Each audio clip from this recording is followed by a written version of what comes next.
नमस्कार दोस्तों, स्वागत है आज की नई कहानी में।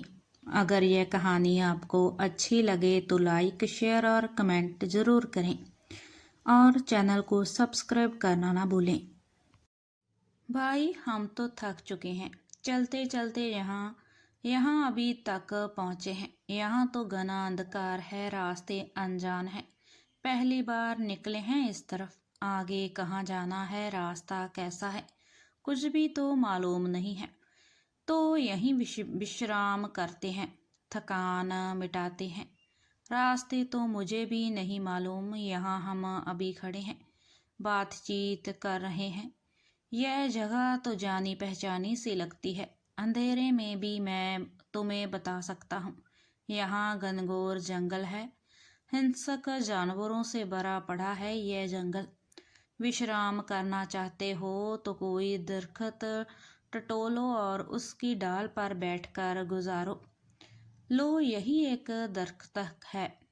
टटोलते टटोलते हुए मेरे पास तक आओ और फिर इस तने के सहारे ऊपर उस मोटी डाल पर आकर बैठो।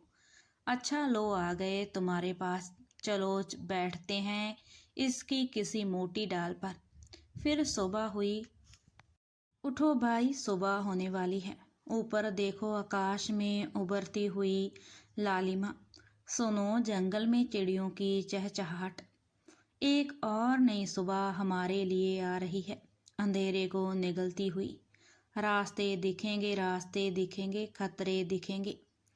मुझे तो यह समझ में नहीं आ रहा है कि तुम मुझे कहाँ ले जा रहे हो। यह रोज नई सुबह, रोज नई शाम, रोज रोज सुबह का आना जाना, शाम का आना जाना, फिर वही एक दिनचर्या, चलना चलना। हम लोग चलते ही जा रहे हैं आवाज़ों की दिशाओं में, अनजान मंजिल की ओर चलते ही जा रहे हैं।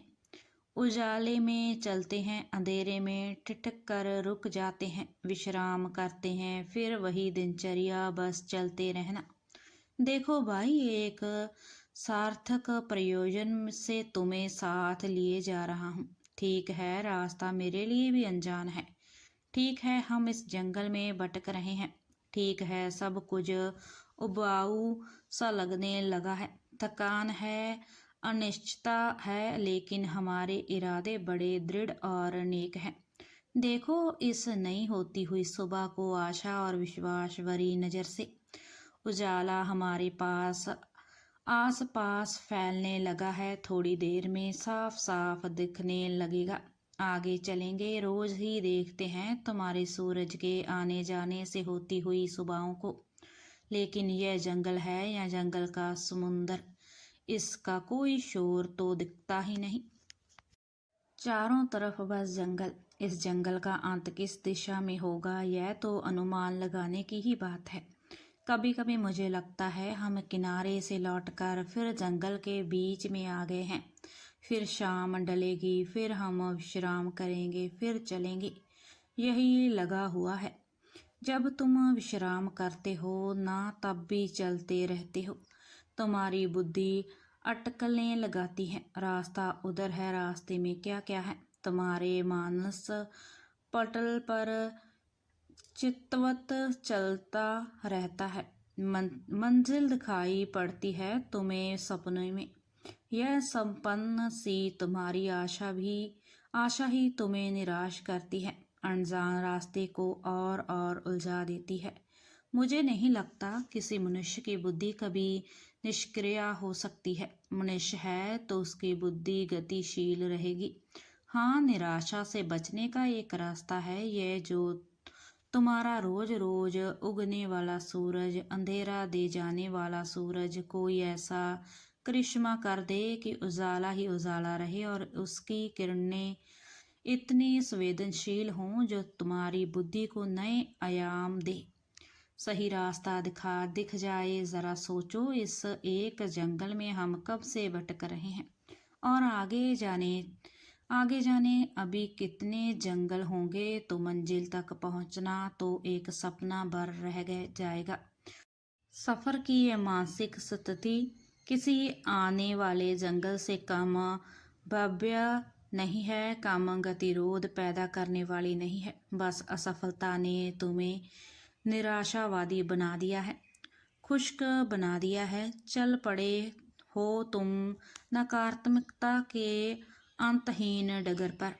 अरे भाई, ऐसा भी हो सकता है कि आने वाली सुबह हमें हमारी मंजिल तक पहुंचा दे। यहाँ पहुंचने की हमने कल्पना भी नहीं की है। खूबसूरत भाव तक पहुंचा दे। देखो, उस तरफ उजाला बढ़ता ही जा रहा है और सूरज लाल लाल गोले में तब्दील होता हुआ नजर आ रहा है और हमारी तरफ आ रहा है। ये कानों में पड़ता हुआ शोर इस बात का संकेत है कि आसपास ही कोई बस्ती है।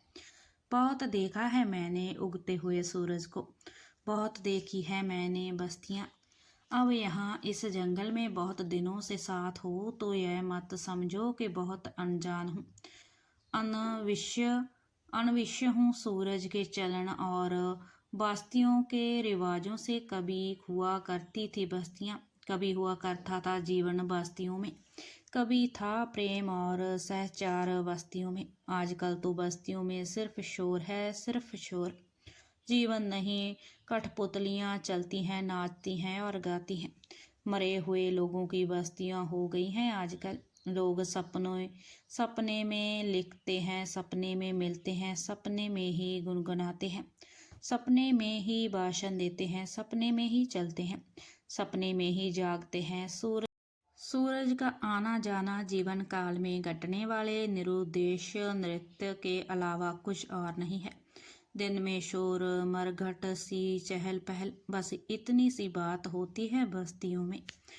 भाई, उन्हीं बस्तियों को छोड़कर ही तो हम निकले हैं, नई मंजिल कोई तलाश में, नई बस्ती की तलाश में। लेकिन उन बस्तियों की परेशानियों से अभी तक मुक्त नहीं हो सके हैं हम। बार बार उनकी यादें आती हैं। आने वाले बस्ती भिन्न हो जाती हैं मरियल सी पीछे छूट बस्तियों से। अब साथ हूँ तुम्हारे तो साथ चलूँगा, लेकिन इतना जान लो, इस पृथ्वी की सारी बस्तियाँ एक सी हैं। जीवन और जीवन जीने की विधाओं, परंपराओं, रीति रिवाजों में विभिन्नता के बावजूद मनुष्य के जीवन के सफ़र की दिशा एक है। हम किसी दूसरे लोक में तो यात्रा नहीं कर रहे हैं। पृथ्वी है भाई, पृथ्वी। यहाँ सूरज अब आग उगलता है, रोशनी बस्तियाँ जलाती हैं, प्रेम भटकाता है। मेरी मानो तो लौट चलें अपनी बस्तियों में। असफलता ने तुम्हें निराशावादी बना दिया है और असफलता को ही तुम अपनी नियति मान बैठे हो। आशा से टूटे हुए रिश्तों को जोड़ना ही जीवन की सफलता है, मंजिल की तरफ प्रयाण है। सोचो, ज़रा सोचो, जब हमने अपना सफ़र शुरू किया था क्या क्या संकल्प लिए थे। कितना दृढ़ था संकल्प हमारा, उम्मीद का कितना बड़ा सहारा था हमें। भाई, तुम्हारा मन था सफ़र करने का तो मैं साथ हो लिया था, वरना रोशनी जलाने के लिए अपनी बस्ती कम महत्वपूर्ण नहीं थी। सोचा था यात्रा तुम्हें इस बात की अनुभूति कराएगी कि आजकल पृथ्वी की दिशा और जीवन की दिशा सर्वत्र एक सी है। चारों तरफ संघर्ष हो रहे हैं। मनुष्य का मनुष्य से प्रेम भरा रिश्ता जीवन की दिशा में घुल गया है। देखने में तो मनुष्य ने बड़ी तरक्की कर ली है, लेकिन हमारे अंतरिक्ष सूर्य की रोशनी में दुनिया पिछड़ती जा रही है, प्रतिगामी होती जा रही है। हमारा अतिरिक्त सूर्य तुम्हारे रोज रोज उगने और डूबने वाले सूरज की तरह रोशनी फैलाता और आग उगलता है, लेकिन इसकी आग में कुछ जलता नहीं है, बल्कि ये दिशा यात्रा है, अर्थ यात्रा है, जीवन यात्रा है। पूरा परिवेश कुछ संवर जाता है, सौंदर्य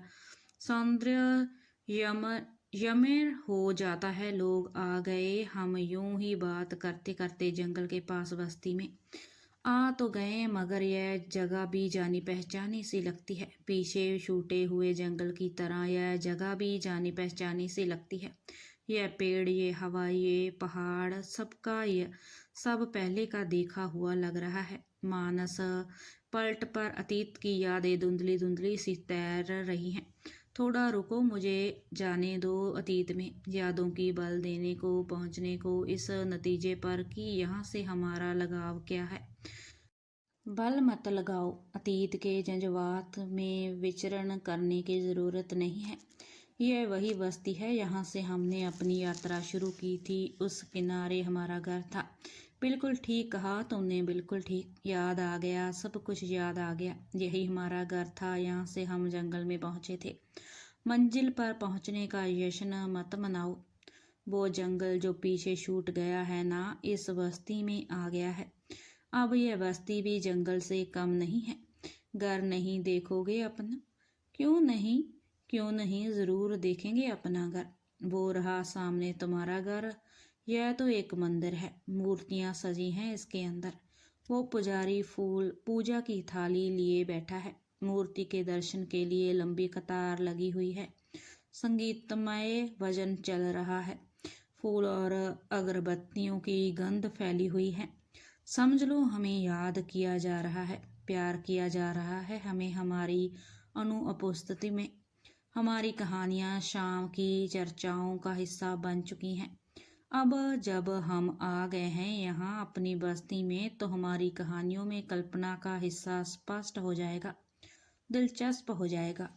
हमें इस बात की भी जानकारी मिल जाएगी कि यहाँ हमें याद क्यों किया जा रहा है। आ तो गए लौट के, भटकते भटकते यहाँ अपनी बस्ती के अपने घरों के सामने।